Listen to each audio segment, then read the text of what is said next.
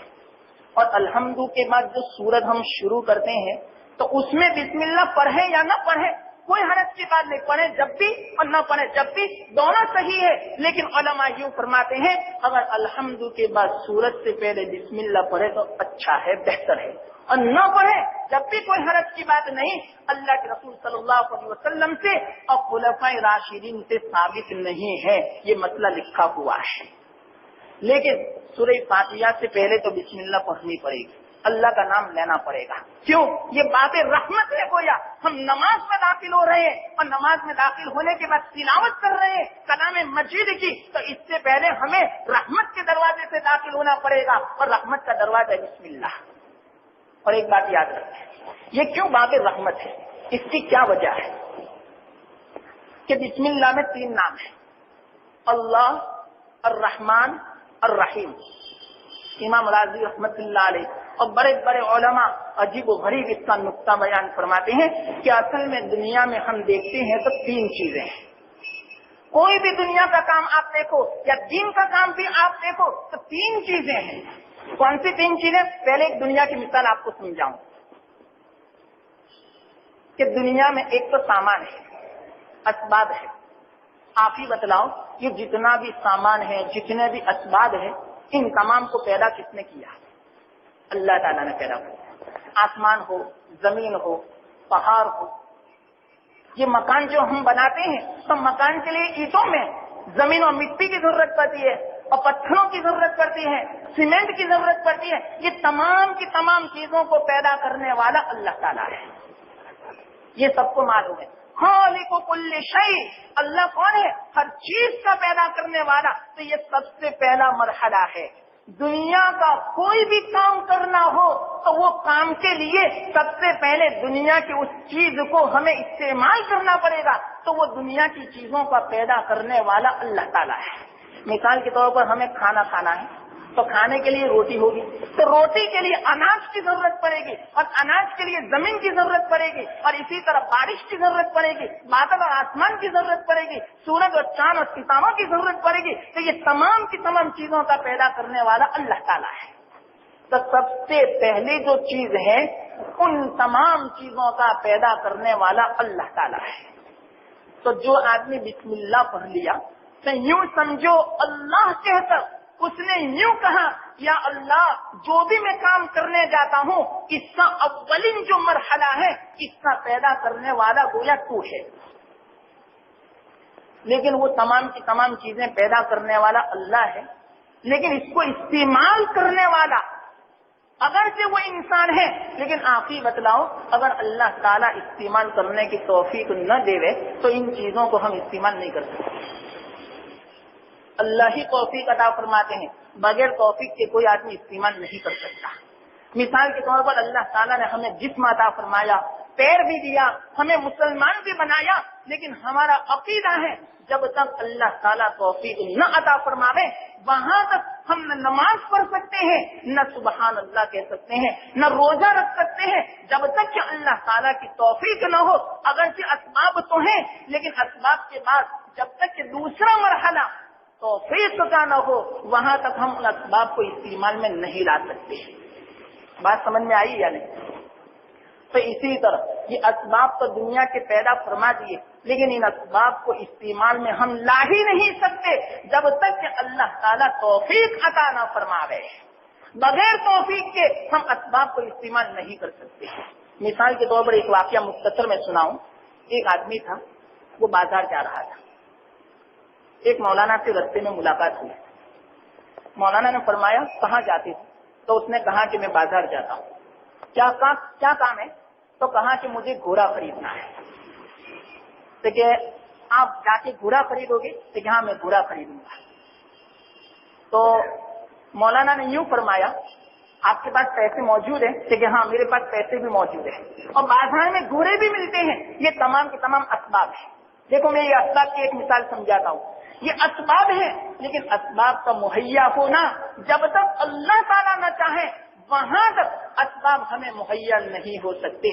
تو مولانا نے یوں فرمایا، آپ جاتے تو ہیں گھوڑا خریدنے کے لیے، لیکن کم از کم انشاءاللہ تو کہہ دو کہ انشاءاللہ میں گھوڑا خریدوں گا۔ تو وہ آدمی ذرا دہریہ قسم کا تھا، وہ صحیح معنوں میں اللہ پر بھروسہ نہیں تھا کہ اللہ ہی توفیق دیتے ہیں، اللہ اگر کوئی سبب اگر مہیا فرمائے جب ہی مطلب کہ وہ سبب ہمیں حاصل ہو سکتا ہے، تو اس نے منع کر دیا۔ میں انشاءاللہ نہیں کہوں گا، کیوں؟ اس لیے کہ میرے پاس پیر موجود ہے، میں ان پیروں کے ذریعے سے بازار جاؤں گا، میرے پاس پیسے موجود ہیں، پیسوں کے ذریعے سے گھوڑا میں خریدوں گا، اور بازار میں گھوڑا بھی ملتا ہے، تو اس میں حرج کی کیا بات ہے کہ جب تک اللہ نہ چاہے وہاں تک نہیں خرید سکتا؟ یہ کیسے تم بات کرتے ہو؟ تو کسی کی طرح وہ بازار گیا، بازار پہنچا اور ایک گھوڑا اس نے پسند کیا۔ گھوڑا پسند کرنے کے بعد کہا کہ اس کی کیا قیمت ہے؟ تو قیمت بتلائی۔ قیمت بتلانے کے بعد وہ جیب میں جب ہاتھ ڈالتا ہے تو جیب میں پیسے ہی نہیں تھے، تو جب جیب دیکھا تو کٹا ہوا تھا، بازار کا اس کا جیب کٹ گیا۔ تو اس کو فوراً احساس ہوا کہ وہ جو مولانا نے مجھے بات کہی تھی کہ اگر کہ اسباب موجود ہیں لیکن اللہ تعالیٰ نہ چاہے تو آدمی اس کام کو نہیں کر سکتا۔ وہ فوراً وہاں سے واپس آیا، اور واپس آنے کے بعد سب سے پہلے مولانا سے ملا، اور مولانا سے کیا کہا کہ میں تو بازار گیا تھا۔ مولانا نے کہا آپ کو گھوڑا لینے چاہیے تھے؟ کہ ہاں میری بات تو سنو، انشاءاللہ میں بازار گیا تھا، انشاءاللہ میں نے گھوڑے کا سودا بھی کیا، انشاءاللہ جب میں گھوڑے کا سودا کیا اور اس کے بعد پیسے دینے لگا تو انشاءاللہ جیب میں پیسے ہی نہیں تھے۔ تو مولانا نے سنا یہ کیا انشاءاللہ انشاءاللہ بالکل بے موقع بے محل؟ ارے اس وقت آپ کو انشاءاللہ بولنا تھا، ابھی انشاءاللہ کا کوئی فائدہ نہیں۔ تو اس سے کیا پتا چلا واقعتاً ہمارے پاس پیسے بھی موجود ہوں، سب کچھ موجود ہوں، لیکن اگر اللہ نہ چاہے تو ان پیسوں سے ان اسباب کے ذریعے سے کوئی سامان ہم نہیں خرید سکتے۔